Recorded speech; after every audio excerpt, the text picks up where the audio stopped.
Bon, ça y est, on est en escale à l'aéroport de Dubaï. On a une petite mission. Il faut qu'on sorte de l'aéroport parce que les drones sont interdits à Oman.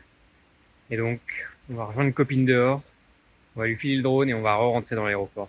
Enfin, ça c'est le plan. C'est bon, mission accomplie. Trop sympa. On est arrivé dans le désert, faut pas gaspiller l'eau. Pour la voiture de loc, on doit la récupérer en P1 B18. 16, 17, B18. Bon, on a attendu un peu, mais football, on est surclassé. Donc on a une petite Renault Koleos 4x4 qui devrait faire l'affaire. Nous voici arrivés à la pointe de la péninsule arabique, dans un pays mystérieux qui ne manque pas d'histoire ni d'intérêt. Le sultanat d'Oman est un pays à peine plus grand que l'Italie, mais peuplé seulement de 4,6 millions d'habitants. C'est une terre à l'histoire riche et tourmentée, car elle a toujours suscité la convoitise de par sa position géographique au carrefour des grandes voies marchandes historiques. Pendant des siècles, les guerres se sont succédées entre Perses, Arabes, Portugais, afin de contrôler la route maritime la plus ancienne du monde. Mais le peuple omanais formait une grande civilisation de marins et de conquérants, et a lui-même eu un vaste empire colonial. Et on repart sur les routes. Désormais, et depuis l'arrivée au pouvoir du sultan Qaboos en 1970, le pays est tourné vers le XXIe siècle et allie tradition et modernité. Ce qui marque en premier dans le paysage, ce sont ces montagnes de cailloux accidentés et érodés. Elles témoignent d'un phénomène géologique assez rare à observer. C'est haut. Plouf. Ça plouffe. Oula, oh la vache.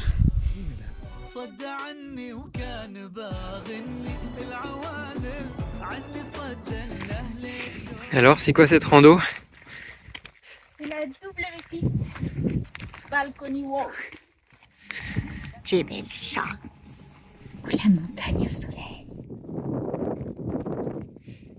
Ces reliefs ont été formés il y a 90 millions d'années, lorsque le plancher océanique a chevauché la croûte terrestre.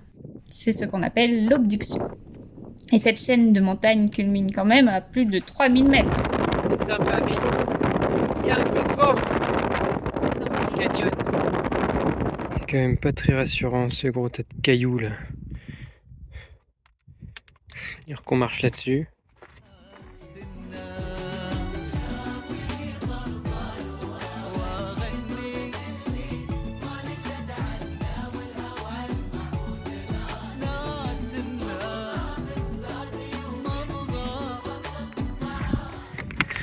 C'est là-haut qu'on a dormi cette nuit.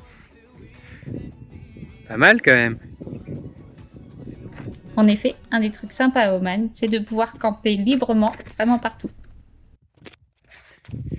Si c'est pas magnifique ce petit camp là. Regardez-moi ça. La vue. Plus qu'un petit feu et l'apéro.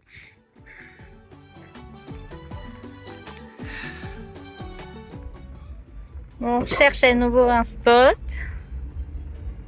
On explore. On explore, on fait un peu de 4x4. Et c'est vraiment un des aspects qu'on a préféré. Chercher des petits coins tranquilles au milieu des grandes étendues sauvages, monter le camp, faire la tambouille, continuer à planifier l'itinéraire et sans oublier, faire de la vidéo. Bon, on est vendredi matin et on va se diriger vers Niçois parce qu'il paraît qu'il y a un truc sympa qui nous attend.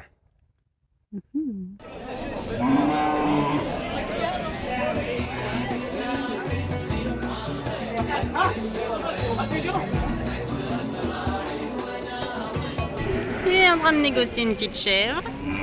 Comme si on avait de la place dans le sac à dos. Il rachète des palmes, il achète des petites chèvres.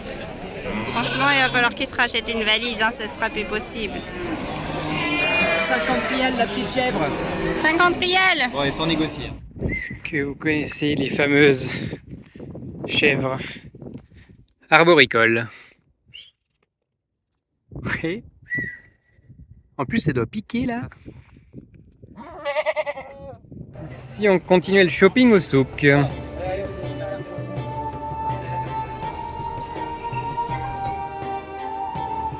On va peut-être retrouver Aladdin. Il fallait surtout goûter le halwa, le dessert national à l'eau de rose, sucre roux, épices et graines. Plutôt pas mal. Fort de Bala. Le fort de Bala. C'est un des forts les plus anciens et les plus imposants du pays. Il a été construit sur un emplacement stratégique, en haut d'une colline rocheuse, au bord de l'oasis et des palmiers. C'est un dédale de pièces, de champs, de zones fortifiées. Bala a même été la capitale du pays au XIIe siècle. Et voilà, c'était le fort de Bala.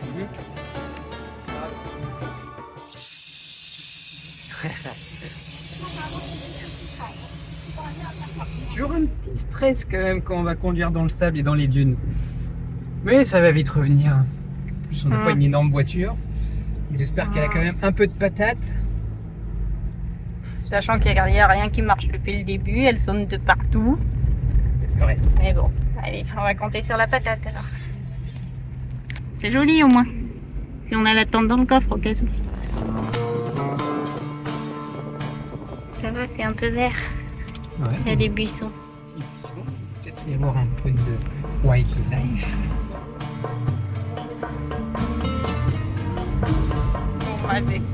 On sait pas ce qu'il y a derrière.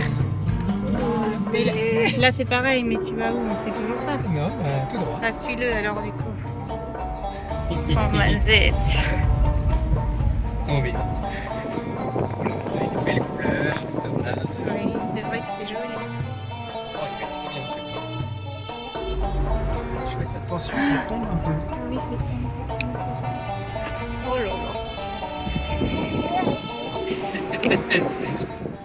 Et nous voilà dans notre petit camp de bédouins pour la soirée. Voilà, si le 4x4 il redémarre pas, on a un plan B. Ou un plan D. Le dromadaire, qui fait 2,50 m au garrot et plus de 500 kg, est un animal complètement adapté au désert. Avec ses pieds larges et souples, il peut parcourir 60 km par jour dans le sable. Il est haut sur pattes pour s'éloigner du sol brûlant et ses genoux sont protégés par des cales lorsqu'il se couche. Il possède un os au-dessus des yeux qui lui sert de casquette, une double rangée de cils et des narines refermables pour se protéger du sable. Et enfin le plus notable, sa bosse.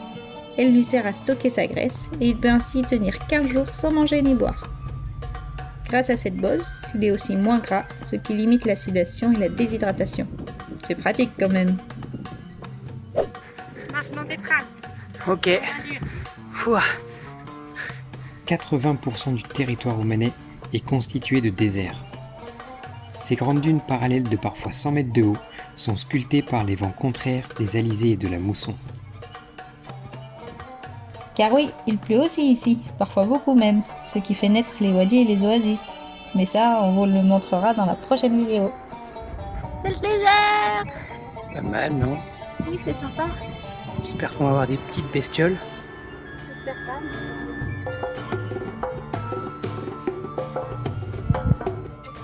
On peut continuer longtemps, hein. Oui, oui. Alors on continue.